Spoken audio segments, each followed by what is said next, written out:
Hello, you see your assignment for today up at the top. The first thing that I want you to do is watch this video and follow along with my explanation. Then I have some assigned problems for you to complete, and they have been identified with the title Independent Student Work. They're very similar to the ones that we'll go over in this video, and remember you can stop or pause or replay any part of the video that you need to. We are going to be balancing equations so that the variable is on one side of the equal sign, the less than sign, or the greater than sign by itself. Then we're going to graph that. Let's get started. The first problem that I see here has the letter A is my variable. My variable always is represented by a letter. And I am going to be subtracting something from A to get 18. Now we could guess, and some of you probably have a really good idea of what the variable could be replaced with, but I'm going to show you a mathematical way that if you're accurate and precise, will get you the correct answer every time. So to balance the equation, I am going to add 6 to this side, and I'm going to add 6 to this side. Why am I adding 6? Because if I add a 6 to a negative 6, that turns into a 0. And whatever I do to the left side or to one side of my equation, I have to do the same thing to the other. That's part of where we're talking about things being balanced. If I do the math here, this becomes 0, and this becomes 24. And then I'm going to bring my A down, and I have A equals 24. And this is pretty simple to graph. What we're going to do is we're going to pick a spot on our number line. We are going to write the number 24 underneath it, and we're going to make a circle that's filled in. And just to make sure that we have our number line looking like we know what's going on with the orientation of that number, we're going to label a couple of numbers on either side of that so that we can see, in fact, this is 24, and we've got smaller numbers to the right, to the left, and bigger numbers to the left. Let's look at another problem. This is 15 plus C, so C is our variable, equals 20. I'm going to subtract 15 because I want to get the C by itself. On this side, I'm going to subtract 15 over here, and this turns into 0. This turns into 35. So if I bring my variable down, I have C equals 35. Again, I'm going to just pick a place on my number line. I'm going to write the number underneath, and I'm going to make a filled in circle. And then again, just like I did above, I'm going to pick a couple of numbers to surround the number 35 to show that I understand where it is located in comparison to numbers around it. The next equation that I'm going to balance looks a little weird because it has the greater than symbol in there. But I still have a variable, and I'm going to take a look at this because I have 8 subtract h equals 10. So I am going to need to subtract 8 from both sides.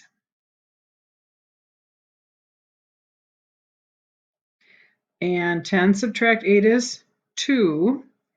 And I've got 8 subtract 8 is that. Now this is kind of a weird problem, and I put it in here, and it's going to kind of trick your brain for a moment here, but just bear with me here. I can, using math magic, I can change this h to a positive h, and I can change this 2 to a negative 2. How do I do that? I I'm going to leave that for us to learn when we get into a little bit more work with integers later. So now I look at this problem, the answer, and it says h is greater than -2. So I'm going to put my -2 here, and I'm going to put a circle, but I'm not going to fill it in. I'm not going to fill it in because it says that h is greater than -2. So I need to think about where the greater than would be, and greater than would be to the right. So I'm going to leave this circle open, and then I'm going to make a little ziggy-zaggy arrow that shows me the answer to my problem, because h can be any of these numbers up here as long as it is a number that is greater than 0. Let's move on to one that might not be quite so confusing. Again, we've got the symbol in there that is not equal sign, but this is less than. I'm going to remind us that we want to make sure that the variable ends up by itself. So I'm going to add 12 over here because -12 plus 12 gives me 0. Less than, let's see, 12 plus 12 is 24. So I'm going to bring this all the way down again. K is less than 24. Again, I need to think about this symbol, and this symbol tells me that my circle is going to be open.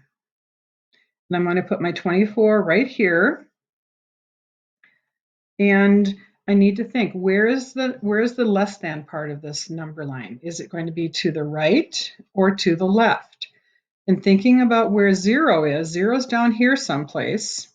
So I'm going to put some of my smaller numbers here so I can make sure that my brain is making some connections to what's happening here with this new concept. And I'm going to, if this bothers you up here that it's on the number line, I can make it up here. I like to make a ziggy-zaggy line. And this number line here tells me that all of these numbers down here could be representing a number that is less than 24. Okay. Let's go back to one that has the equal sign in it. And this one we're going to subtract 11 because I want to get 11 by itself. And 18 subtract 11 gives me 7. 11 subtract 11 gives me 0. So I'm going to bring my variable down, and my v equals 7. So thinking about what we did up here, if it equaled, the circle was filled in.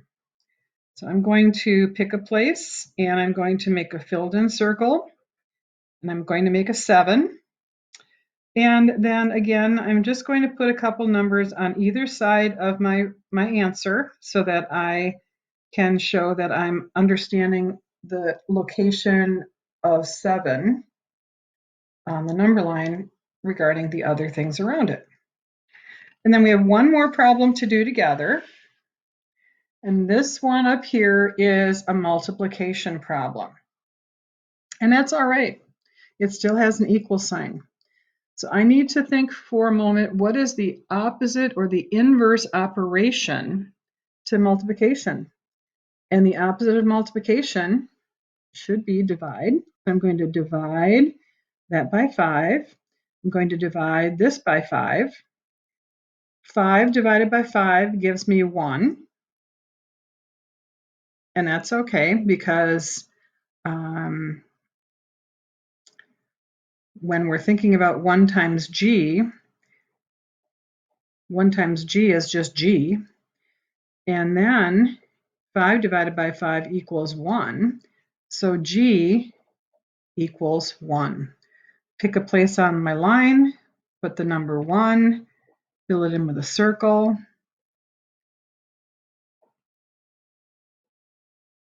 And there you go. You have 5 problems to do as independent student work. And we will go through these at the beginning of our lesson tomorrow.